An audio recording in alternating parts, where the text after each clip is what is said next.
Hey everyone, it's Susan with Little Fur Fleece and welcome to my channel. Today we're going to make this adorable tunnel for your guinea pig, ferret, rat, chinchilla, any other small animal. And what you're going to need is a patterned fleece, a solid fleece, half-inch foam, an absorbent layer, I use uhaul, and a sewing machine. So without further ado, let's go ahead and get started with what we're going to do for the process of this tunnel. Now, the first thing is that we are going to go ahead and measure out our foam. This is going to be 14 inches, 14.25 inches by 17 inches. Once we measure out our foam, we're going to move on to our fleece. I do have patterns made of each of the fleeces. So for the top, and then the inside, and then the pads and the floor. So the measurements and all of the information regarding this will be in the description, so you don't have to worry about trying to take notes. You can go ahead and refer to that and write things down. So what I did was I went ahead and I cut out the patterned fleece first. Then what I do is I take the pattern fleece and I make it the template for my solid colors. Now, I know some of you are going to look at this and go, oh my gosh, those plaids are off center. I assure you this will look perfect when it's finished. Unfortunately, with fleece and patterns, it doesn't always match up because of the stretchiness. So we just go with it, and the guinea pigs really don't care, or your little small animal just doesn't care what it looks like. They just want someplace comfy to sleep. So the next thing we're going to do here is we're going to take these same pieces and we're going to cut out our absorbent layer. So I try to utilize all of my U-Haul as much as I can. So as you can see, I had previously cut out some things from this one, and I just use a piece of fleece and as my guideline, and then just keep moving along and making sure that I get enough U-Haul for both of my potty pads that are included with the tunnels that I make. I do include two because I believe that you don't need to wash your tunnel as often as you would the pads. If your guinea pigs are anything like mine, they like to poop where they sleep, and so I want to make sure that I can just take out a pad, put another one in, and not have to wash everything all over again. Now, as you see here, I do go ahead and flip it over just to make sure that both sides of the U-Haul are straight before I sew it. So once you're done clipping everything, then you can go ahead and get it ready for sewing. The next part here is our floor, and you're going to put the right sides together. I think I didn't mention that earlier, but right sides are together here. You're going to pin it all around and then leave a little bit of an opening so that you can turn it after you sew it. So here we're going to go ahead and put that cockeyed looking plaid on top, and we're going to pin this as well. Now, what I do is I leave this top open. You'll see I make a mention of it with my hands. I know it goes a little fast here, but you see there's a little opening at the bottom and a big opening at the top. Now, when I start sewing my tunnels, what I do is or any of my items, to be honest, I go ahead and I start with the potty pads, because that to me is just the easiest thing. Get it over with, get it done. So I usually use about 1/4 of an inch stitch, and then I leave the opening, the opening so that I can turn it back inside out. Once I am finished with this, I do like to hand sew my pads closed, because it leaves a cleaner look. And with my own piggies, I never had to worry about if they were going to tear it open or anything else, and they do wash up beautifully. So once you're finished sewing, you want to go ahead and cut all of the edges off. Make sure you don't cut any of the stitching, and then we're going to go ahead and flip it inside out or right side out, so that we can prepare it for hand sewing. All right, as you can see, what I like to do, I pop out all the 4 corners first, and then I grab them and pull them through, and that way it just kind of gives me, I don't know, it saves time for me to have to stick my hand in there and keep poking through. And then now what I'm doing is I'm folding those edges in and getting it ready to hand sew. So now we got another one to do. And we do that real quick. And again, like I said, I poke the corners and then I pull everything out. And then I straighten it out, pop in those ends. And right here, you're going to see I'm hand stitching this together with an invisible stitch. So you can use a whip stitch if you want to. I just like to use the invisible stitch because, like I said, it's a little bit cleaner and it looks kind of pretty. So that is how we hand sew the pads together. And then we're going to go ahead and top stitch it so that everything doesn't move around and keeps it nice and looks pretty too.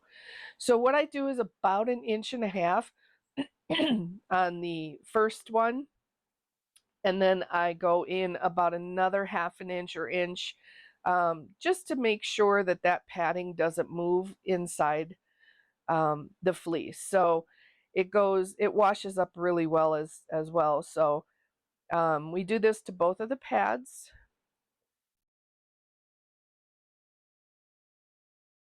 It's just fun watching it go in fast motion like this. I just wish that when I'm actually sewing it, it wouldn't take as long.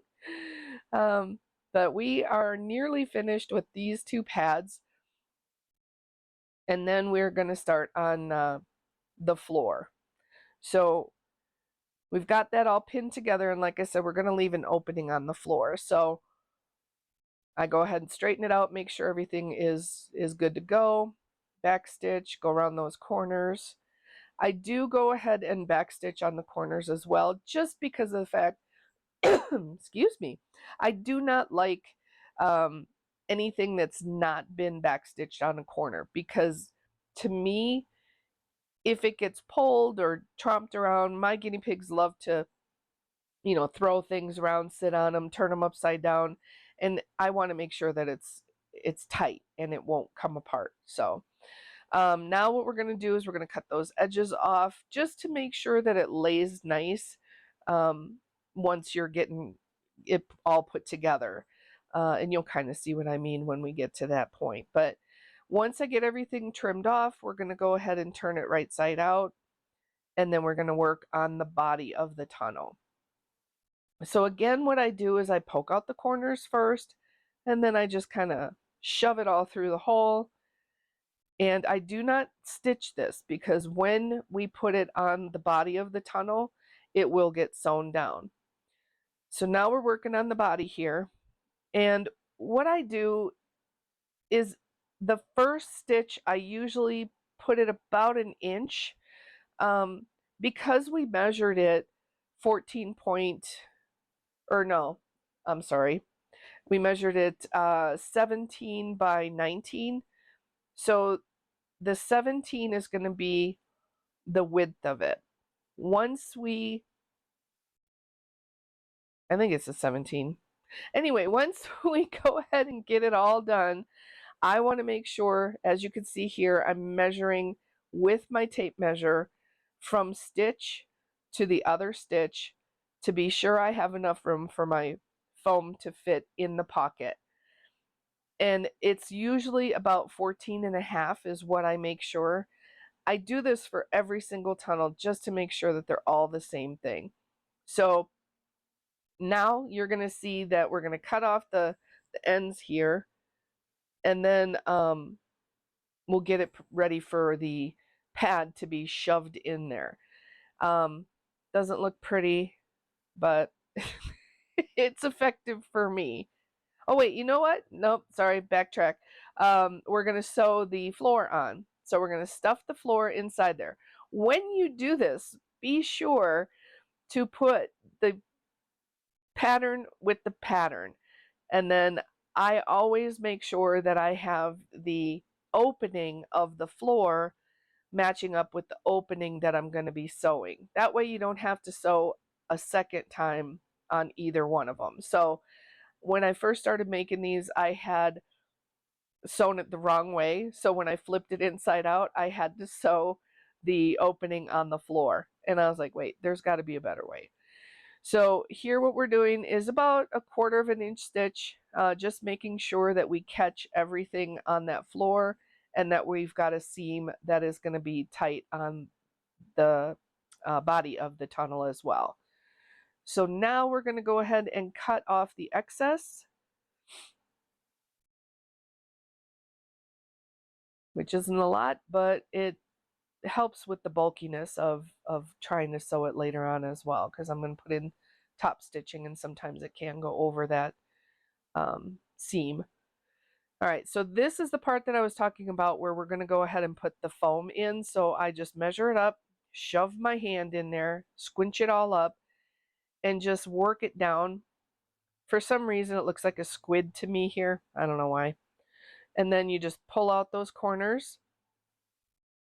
And you just put your hand in there and you just keep working it over until you've got everything nice and flat.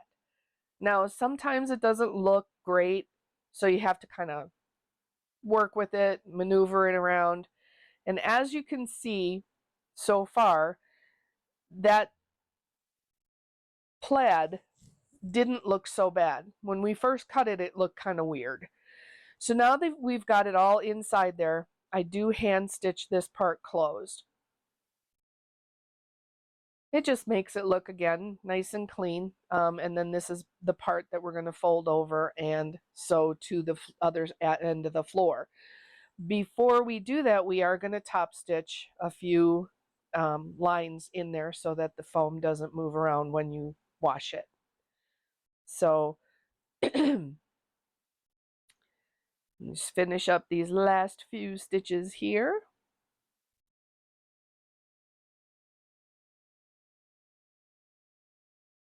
Maybe.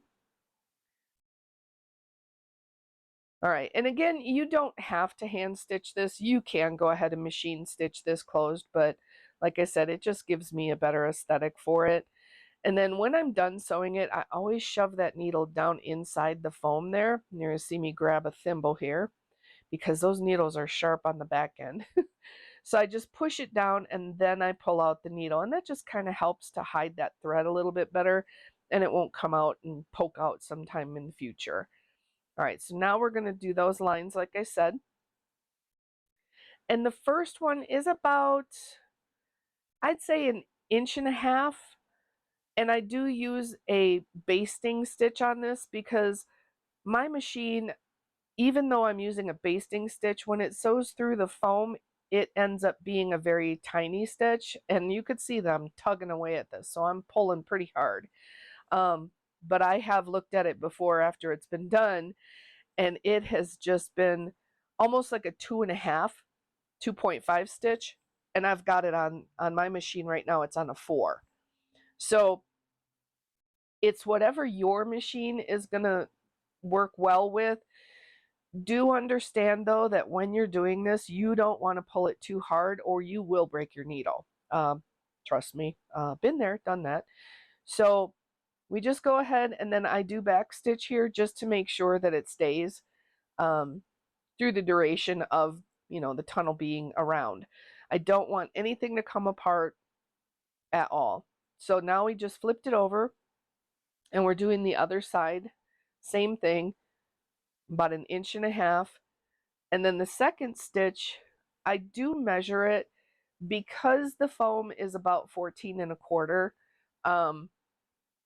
It's not exact, but from the first stitch to the second stitch in, I measure about 3 3/4, not quite 4 inches, but it looks nice. And you could do a straight stitch, you could do a wavy stitch, whatever is comfortable for you, whatever you would like to do on your own.